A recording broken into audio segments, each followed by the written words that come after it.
You've been waiting for someone to notice you're drowning, to see past the smile you've perfected, to realize that when you say you're fine, it's a lie. You've told so many times it almost feels true, but nobody's coming. And the sooner you stop waiting for rescue, the sooner you can start pulling yourself out of the water you've been treading for years. You bought the books, watched the videos, listened to the podcasts promising that if you just changed your mindset, or woke up at 5 a.m., or journaled your way to clarity, everything would click into place, but it didn't.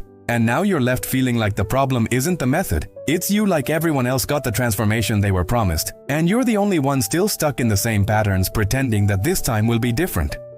You're exhausted from trying, from forcing positivity, when what you really feel is rage or emptiness, or both at the same time, from smiling through another conversation about gratitude, when you can barely find reasons to get out of bed.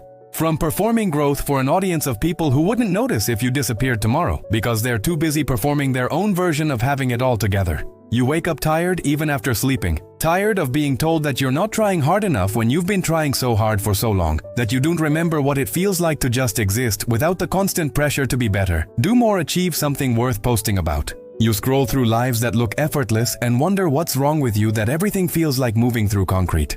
Why other people seem to have energy and direction while you're just trying to make it through the day without falling apart in a way that people can see.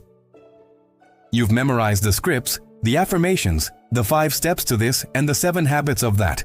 But none of it sticks, because none of it addresses the real problem, which is that you're running on empty, and no amount of positive thinking can fuel a tank that's been dry for years. You feel guilty for not being grateful enough, for not manifesting correctly, for not vibrating at the right frequency, or whatever the latest guru is selling.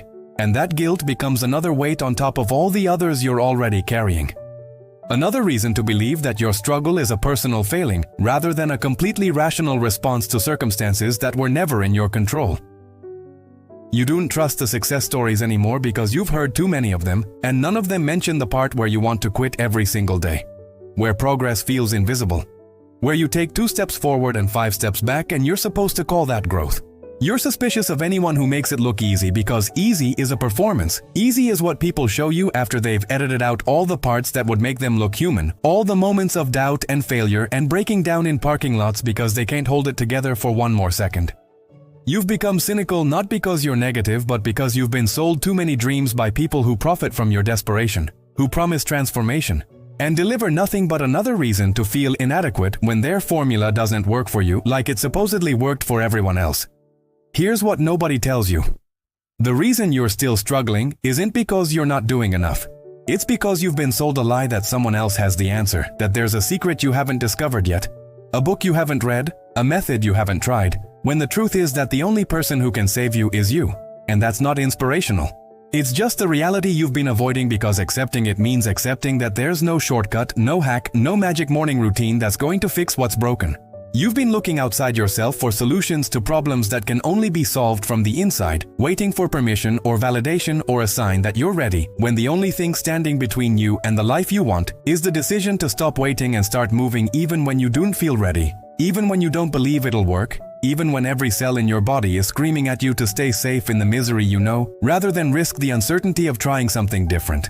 The system you've been taught to trust is designed to keep you consuming, to keep you believing that you're always one purchase away from the breakthrough, one course away from clarity, one retreat away from finding yourself, when what you really need is to stop consuming and start creating, stop looking for answers in other people's experiences, and start trusting that you know more about what you need than any expert who's never lived your life.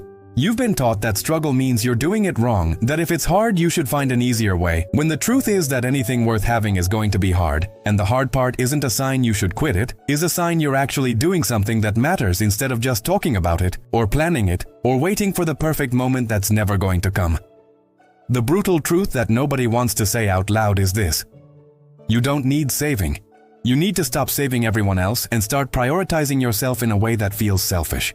Because you've been taught that caring about your own needs makes you a bad person, when really it makes you a person who might actually survive long enough to build something instead of burning out while trying to be everything to everyone. You've been waiting for someone to give you permission to put yourself first, to say no without explaining, to protect your energy like it's the most valuable resource you have because it is, and that permission is never coming from outside. It has to come from you deciding that your life is worth fighting for, even when nobody else is fighting for it, even when the people you thought would support you can't or won't, because they're too invested in the version of you that doesn't ask for anything, and doesn't complain, and doesn't take up space. Nobody's coming to save you because nobody can, because the kind of change you need can't be outsourced or delegated or achieved by following someone else's blueprint. It has to come from the messy, uncomfortable, unglamorous work of showing up for yourself when you least want to, of choosing progress over perfection, of accepting that some days you're going to fail, and that failure doesn't erase every other time you succeeded. It's just part of the process that everyone experiences but nobody posts about. You can start right now by stopping the consumption of content that makes you feel worse about yourself, stopping the comparison to people whose struggles you don't see, stopping the performance of being fine when you're not, and instead of replacing those habits with new ones that you'll use to judge yourself when you can't maintain them, just sit with the truth of where you are, acknowledge that it's hard and it hurts, and it's not your fault that you got here. But it is your responsibility to figure out how to get somewhere else. Start with one thing, one small thing that you can do today that moves you slightly closer to where you want to be. Not because it's going to transform your life overnight, but because doing one thing proves to yourself that you can, that you're not as stuck as you feel. That movement is possible even when motivation is absent. Stop waiting for the moment when you feel ready or inspired or certain, because those feelings come after action, not before, and every day you wait for them is another day you stay exactly where you are, another day you let fear masquerade as practicality, another day you choose the comfort of familiar pain over the discomfort of unknown possibility. Find people who aren't trying to fix you, who can witness your struggle without trying to solve it, or minimize it, or compare it to their own. People who understand that sometimes the most helpful thing they can do is just be present without an agenda, without advice, without trying to turn your breakdown into a teaching moment. Stop trusting people who've never been where you are to tell you how to get out, and start trusting yourself to figure it out through trial and error, and falling on your face and getting back up, not because you're strong, but because staying down feels worse than trying again. Nobody's coming to save you, and that's not the tragedy you think it is. It's the liberation you've been afraid to claim. Because as long as you're waiting for someone else to fix it, you get to avoid the responsibility of trying and failing, you get to stay comfortable in the victim role, you get to keep blaming circumstances or other people or bad timing for why your life looks the way it does. The moment you accept that you're alone in this, that whatever happens next is entirely up to you, is the moment you stop being powerless. Stop being at the mercy of forces outside your control. Stop waiting for conditions to be perfect before you start living like your life depends on the choices you make today, because it does.